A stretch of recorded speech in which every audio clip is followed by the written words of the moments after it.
Welcome to our channel. Today we how to activate Universal Clipboard between iPhone and Mac step by step clearly. To activate Universal Clipboard between your iPhone and Mac, ensure both devices are compatible. Make sure your iPhone is running iOS 10 or later. Verify that your Mac has macOS Sierra or later installed. Connect both devices to the same Wi-Fi network. Sign in to both devices using the same Apple ID. On your iPhone, open the Settings app.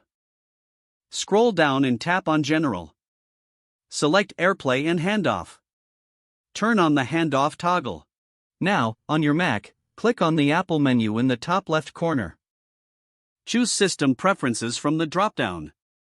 Select General from the options available. Check the box next to allow handoff between this Mac and your iCloud devices. Now that both devices are set, you can copy text, images, or files from one device. To copy, highlight the content on your iPhone, tap Copy, and the content will be saved to your clipboard. Next, switch to your Mac. Click in the area where you want to paste the content. Press Command and V to paste. Alternatively, you can right-click and select Paste. To copy content from your Mac to your iPhone, highlight the content on your Mac, then press Command and C and now, switch to your iPhone. Tap the area where you want to paste the content and press Paste. Your Universal Clipboard is now successfully activated. You can seamlessly work between your iPhone and Mac using this convenient feature. If the page does not load, refresh the browser or try again in a private or incognito window. Make sure you are using the correct email address, then retype it carefully to avoid small typos. If your password is not accepted, use the reset option and create a new strong password you can remember.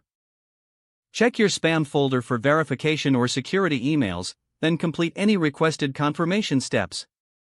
Enable two-factor authentication if available to improve account security and reduce unauthorized access risk. After signing in, review your profile details so your contact information and settings are accurate and current. If you see an error message, note it down and try again after restarting your device and internet connection. Log out when you finish, especially on shared devices, to keep your account and payment information secure. If the page does not load, refresh the browser or try again in a private or incognito window. Make sure you are using the correct email address, then retype it carefully to avoid small typos. Don't forget to like this video and subscribe to our channel for more step-by-step tech guides.